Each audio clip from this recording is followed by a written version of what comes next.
La parole est à Monsieur le Président François Zocchetto pour le groupe UDI-UC.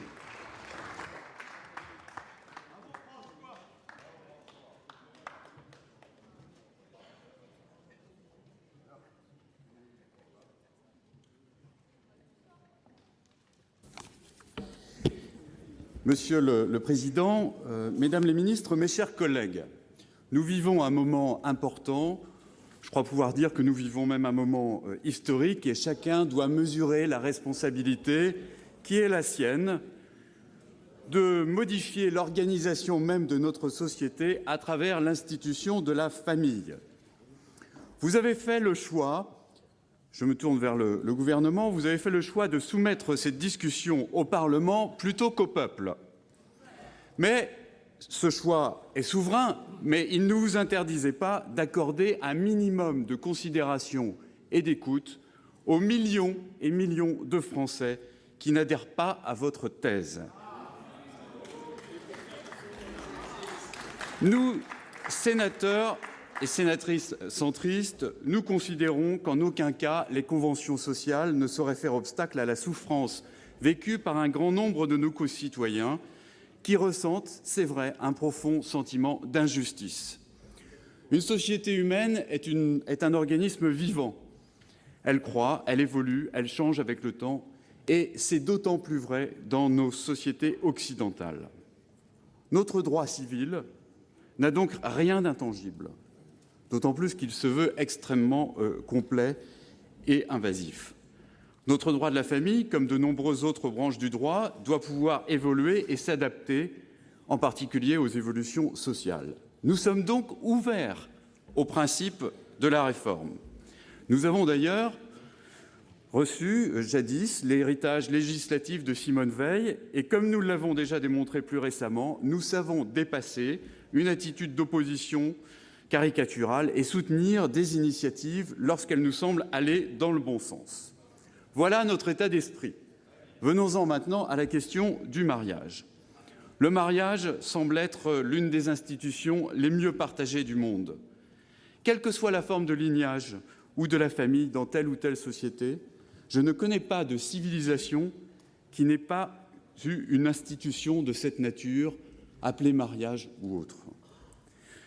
Pour nous, le mariage est l'union de deux personnes en vue de la fondation d'une famille. C'est la conception qui a été retenue dans le Code civil. Un premier constat s'impose. Au plan historique, les sociétés humaines restent fondées sur l'altérité du féminin et du masculin comme étant le principe de la filiation. Un second constat s'impose également. Si toutes les sociétés permettent le mariage sous une forme ou sous une autre, la conception française du mariage civil issue du Code civil de 1804 est très spécifique. Le fait que le terme « mariage » se retrouve dans la plupart des systèmes juridiques étrangers n'implique pas que tous nos voisins en aient la même conception que nous. Aussi, et c'est important de le noter, les comparaisons souvent un peu rapides et superficielles des évolutions législatives du mariage chez certains de nos voisins européens ne sauraient constituer un argument suffisant et encore moins un argument pertinent pour justifier votre réforme. Nous sommes par ailleurs attachés à la diversité déjà existante dans notre droit.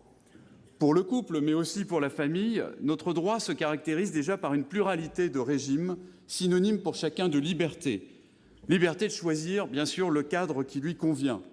Liberté de choisir un système encadré juridiquement ou beaucoup plus simple, ou beaucoup plus ouvert, ou beaucoup plus souple.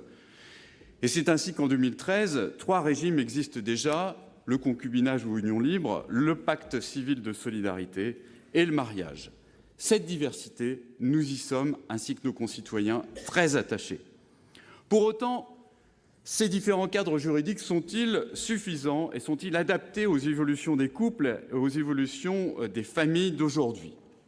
Sans doute pas, nous en convenons. Et en particulier, nous entendons la demande des couples homosexuels, nous entendons leur désir de reconnaissance sociale accrue. En effet, il y a aujourd'hui plus de solennité dans la signature d'un acte d'achat ou de vente d'un bien immobilier que dans la signature d'un PACS, ce qui, convenons-le, n'est pas normal.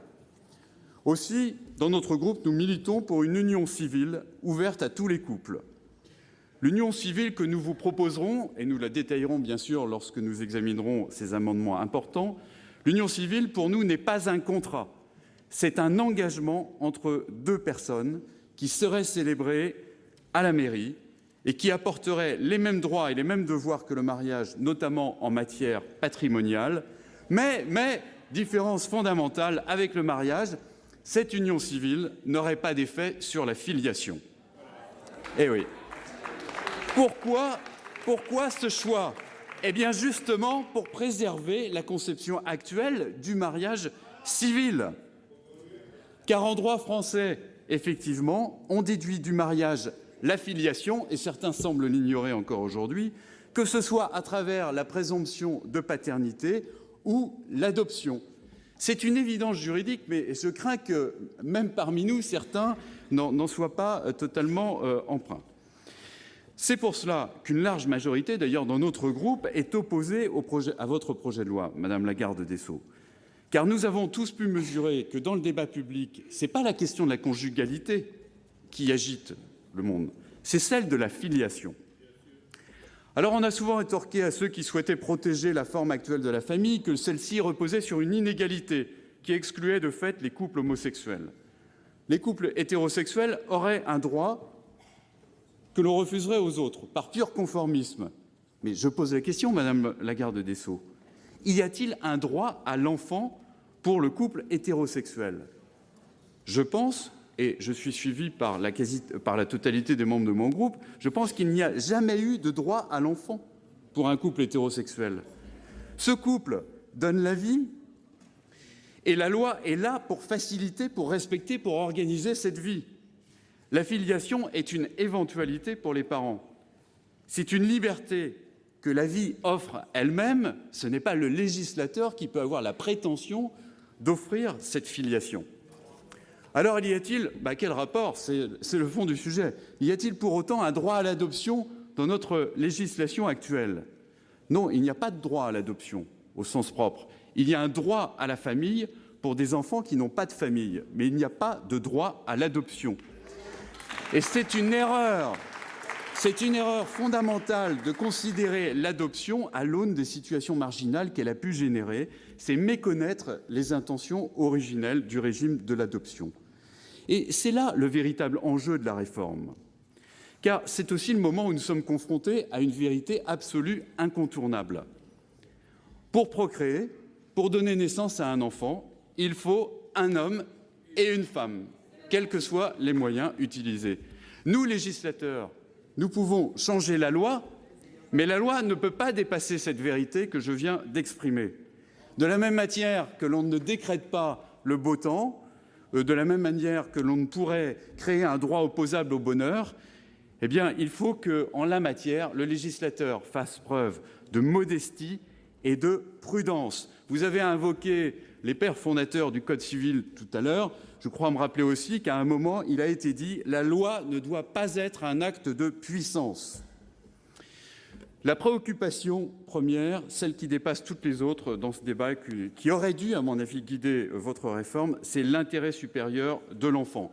Je ne développe pas à cet instant du débat. Nous aurons l'occasion, dans le cours de l'examen des articles, de dire que cette obligation juridique qui est de respecter avant tout l'intérêt supérieur de l'enfant résulte notamment de nos engagements internationaux qui, curieusement, n'ont jamais été évoqués dans l'étude d'impact qui accompagne votre texte. Alors, le gouvernement, dans cette affaire, n'est pas clair. En découpant cette réforme de la famille en plusieurs textes dont on ne connaît pas les contours. Dès lors qu'en droit français, le mariage renvoie à l'enfant à travers l'adoption et la filiation, il est impossible de ne pas aborder en même temps les questions de la PMA et de la GPA. Surtout lorsque l'on justifie cette réforme par la notion d'égalité. L'égalité entre les couples hétérosexuels et les couples homosexuels ne pourra pas faire l'impasse sur l'égalité entre les couples homosexuels femmes et les couples homosexuels hommes. Et les seules issues possibles seront la PMA pour les couples de femmes et la GPA pour les couples d'hommes. Convenez que sur ces points, beaucoup d'hésitations et d'approximations sont émises. Il suffit d'entendre le président de la République pour d'ailleurs ne plus rien comprendre sur le sujet. Alors que ces sujets requièrent beaucoup d'expertise et de discernement. S'il fallait avoir l'avis du Comité national d'éthique, eh bien d'accord, attendions, et puis nous aurions légiféré globalement sur cette question de réforme de la famille. En conclusion, je dirais que nous ne savons pas où nous allons. Vous demandez aux législateurs de prendre un risque contre l'avis d'une partie importante de la population. Ce risque, nous pourrions le prendre pour nous, personnellement. Nous pourrions le prendre éventuellement pour des adultes. Mais je fais partie de ceux qui pensent que nous ne pouvons pas prendre les risques que vous nous demandez de prendre pour des enfants que l'on n'entendra que lorsqu'il sera trop tard. Je vous remercie. Merci.